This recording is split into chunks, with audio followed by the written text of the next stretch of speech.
So you were able to actually knock on the Fletcher's door today. What happened? Yeah, as far as I can tell, Clay and Sheila Fletcher actually still live in that house. Hard to believe given the details that you just provided, the horrors that actually unfolded behind that closed door. 2 cars parked out back, I can tell you that. I did not see anybody inside. Certainly no one came to the door to answer my questions. But from what I can tell from neighbors, they are certainly there awaiting their sentencing.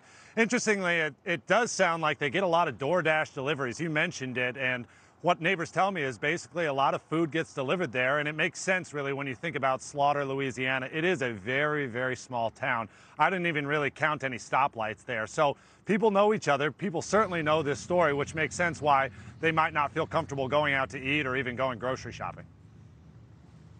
Well, I mean, I look at the house, I look at the pictures of you walking up to the front door. It just looks like the nicest little place.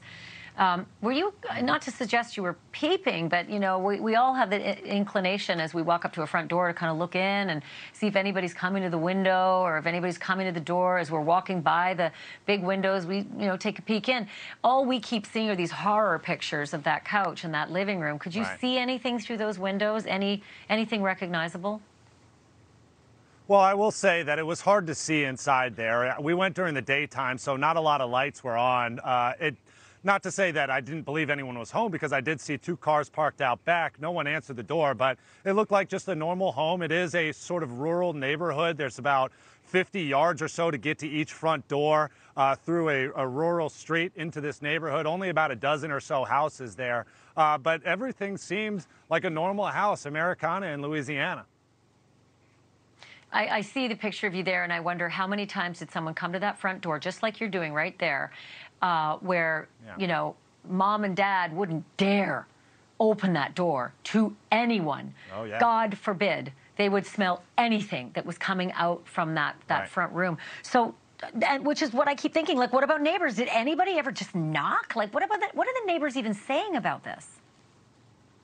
Yeah, it's really interesting speaking to the neighbors, because the very first neighbor I spoke to actually was good friends with Sheila and Clay. In fact, they didn't want to answer my questions because they believe that Sheila and Clay are just not getting a fair shake, which was all the more reason for me to push back and say, hey, look, that's why I'm here. We want to make sure we get both sides of the stories. If you support these 2 parents, these people that are accused and now have pleaded no contest to manslaughter, then we want to hear it. We want to hear about them.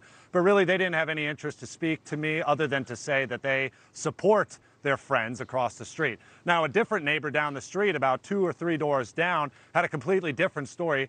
She tells me that she's been living in that neighborhood for 12 years, and she literally had no idea that their daughter was actually living there. On top of that, it's all about this horrific thing that happened right down the block.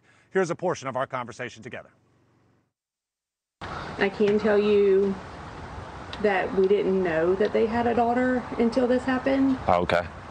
And my husband worked shift work, and he saw everything at 3 o'clock in the morning. And how long have you been a neighbor? So, like, you didn't even... I've lived here 12 years. So you've lived here 12 years, and this entire time you didn't even know there was a girl, a daughter, that was living inside that home? No. Between, like, the sheriff's department and the slaughter cops and the coroner and the EMS and the fire department, there was a lot of them. And it's really fascinating because here in the South, you are very neighborly with each other. You talk to each other, you check in. So to have this neighbor live down the street for 12 years and not even know a daughter was there, it really leads me to believe, on top of the other conversations I've had with other people, that really their daughter was just a well-kept secret that they just kept away from everybody.